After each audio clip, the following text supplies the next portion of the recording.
성경의 숲을 걷다. 오늘은 여호수아 9장입니다. 여호수아 2장에서 라합의 고백처럼 가나안 주민들은 여호와 하나님께서 이스라엘을 통해서 이루신 놀라운 일, 즉 애굽에서의 10가지 재앙, 홍해가 갈라져서 마른 땅을 건너고 그리고 요단 동편에 거주하고 있었던 강력했던 시온과 옥을 정복한 일을 듣고 간담이 녹았습니다.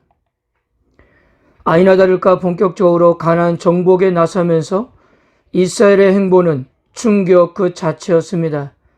넘실거리는 요단강도 기적적으로 마른 땅으로 건넜고 그렇게 견고했던 여리고성이 일주일 동안 성을 돌고 있었던 이스라엘 백성들의 함성 소리에 쉼없이 무너져 내린 것은 가나안 주민들의 마음을 더욱더 녹아내리게 하는 데 충분했습니다.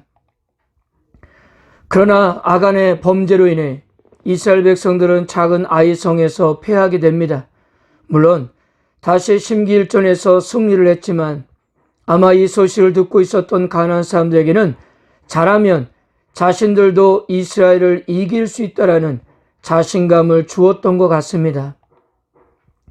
이스라엘이 아이성에서 처음 실패한 이유가 아간의 범죄 때문이라는 사실을 모른 채 이스라엘에게도 허점이 있으며 전략을 잘 세워 싸우면 자신들도 승산이 있다고 생각을 했습니다. 그래서 그들은 연합군을 이렇게 만들었어요. 1절입니다. 이를 위해 요단 서쪽 산지와 평지와 레바논 앞 대연안에 있는 헷사람과 아모리 사람과 가나안 사람과 브리스 사람과 히윗 사람과 여부스 사람의 모든 왕들이 이 일을 듣고 모여서 일심으로 여호수아와 이스라엘에 맞서서 싸우려 하더라. 그런데 그들 중에 히위족 속에 속한 기브온 사람들이 연합군에서 이탈해서 이스라엘에게 투항을 한 것입니다. 이들은 이스라엘과 싸우자니 이스라엘 하나님 때문에 패하게 될 것이 뻔하고 여호수아를 찾아가서 솔직하게 털어놓고 이야기를 하면 들어주지 않을 것을 알기 때문에 거짓으로 속이기로 그렇게 생각했습니다. 자, 그런데 1절과 2절을 보면 가나안의 나머지 왕들도 이스라엘에 대한 소식을 듣고 있었습니다. 1절 보면 이 일을 듣고, 그리고 기브온 사람들도 듣고 있었습니다. 2절에도 행한 일을 듣고. 그러나 같은 소식을 듣고서도 나머지 왕들은 이스라엘과 싸우기로 결정했고 기브온 사람들은 이스라엘을 속여서라도 싸움을 피하고 살 길을 모색했다는 것인데요. 그런데 이들의 이 행동들은 결과적으로 그들의 운명을 결정짓게 했다는 사실이었습니다. 기브온 사람들은 아주 멀리서 온 것처럼 속이기 위해 사신들을 보내면서 헤어진 전대, 헤어지고 찢어서 기운 가죽 포도주 부대를 나귀에 싣고 낡아서 기운 신을 신고 낡은 옷을 입고 다 마르고 곰팡이가 난 떡을 준비하고 길가에 있는 이스라엘의 진영으로 간 것입니다.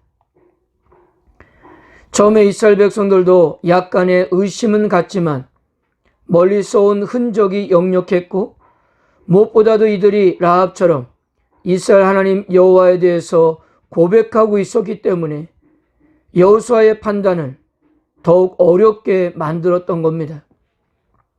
앞서 라합의 고백을 들었던 적이 있었던 여호수아는 참된 신앙 고백과 거짓으로 속이는 말을 구별하지 못했습니다. 그러나 분명한 것은 기브온 사람은 여호와 하나님에 대한 두려움을 가지고 있었다는 사실입니다. 그런데 문제는 여호수아와 이스라엘 백성들은 하나님께 묻지도 않고 결정을 했다는 점이었어요. 14절입니다. 무리가 그들의 양식을 취하고는 어떻게 할지를 여호와께 묻지 아니하고, 여호와 이름으로 기브온 사람과 언약을 체결하는 과정에서 여호와께 묻지 않았던 것입니다. 성경 기자도 이때 여호수아와 이스라엘 지도자들이 여호와 하나님께 물어보지 않고 성급하게 결정했던 것은 잘못이었음을 이렇게 언급하고 있는 것입니다. 앞에서 말씀드린 대로 기브온 사람은 히위 족속에 속한 사람이었습니다. 이 히위 사람들이 어떤 사람이었습니까? 하나님에 의해서 진멸되어야 할 무리 중 하나였습니다. 그리고 나머지 히위 사람들은 지금 이스라엘과 싸우기 위해서 연합군에 동참하고 있었기 때문이에요. 이들은 한마디로 이스라엘의 적이었기 때문에 그들과는 어떤 언약도 맺어서는 안 되었던 것입니다. 그런데도 여호수아와 이스라엘 지도자들은 너무나 쉽게 그들과 평화협정을 맺었습니다. 이 사실은 3일 후에 가서야 이스라엘은 자기들이 기브온 사람들에게 속았다는 것을 알았습니다. 그러나 이스라엘이 속았다 한들 이미 언약을 지키기로 맹세했기 때문에 어찌할 방법이 없었습니다.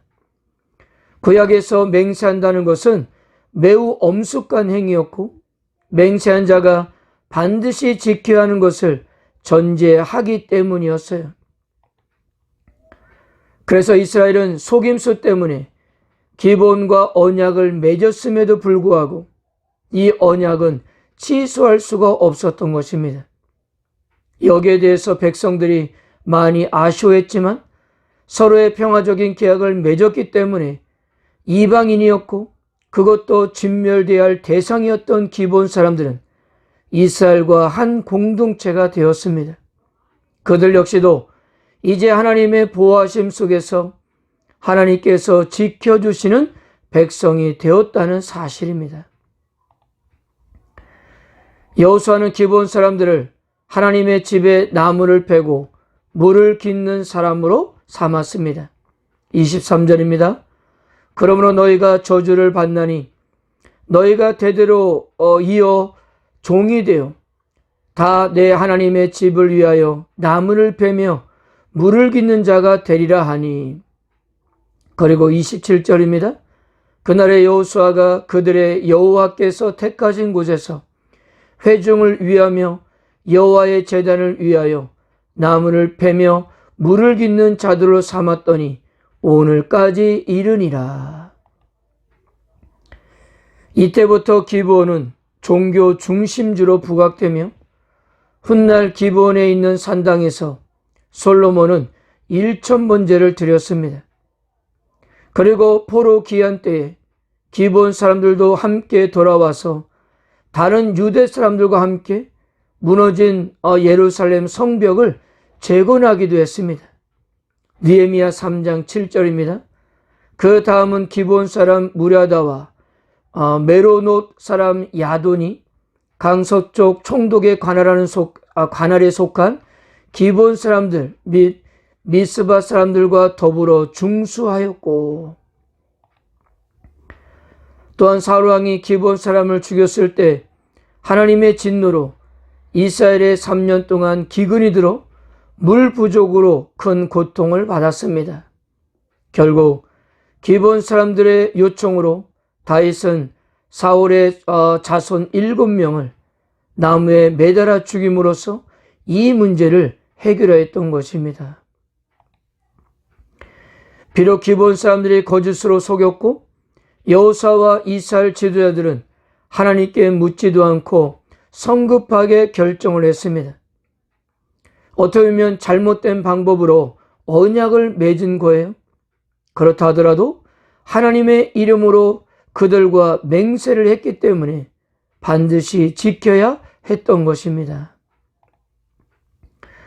물론 시작은 잘못되었지만 그러나 기브온 사람들은 이후에 온전히 이스라엘의 흡수가 되었습니다. 하나님으로부터 진멸당할 수밖에 없었던 존재였지만 라합과 같이 그들은 하나님의 백성이 되어 자신들의 역할을 충실하게 감당했던 것입니다.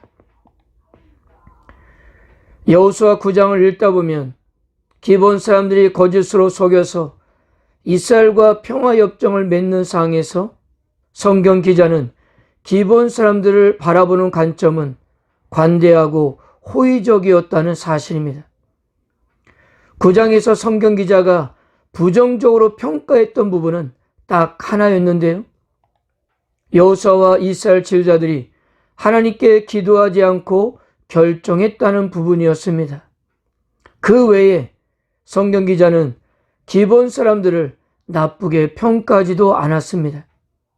그리고 이 일에 있어서 하나님께서도 침묵하셨습니다. 그런데 이렇게 침묵하고 계셨던 하나님께서는 여호수아 10장에 가면 가나안 사람들이 배신한 기브온 사람을 공격할 때 도우러 가는 여호수아에게 그들을 내 손에 넘겨주었으니라고 두려워하지 말라고 격려해 주었습니다. 이것은 하나님께서도 기브온 사람들을 당신의 백성으로 삼아 주셨다는 증거가 되는 것이 아닐까 합니다.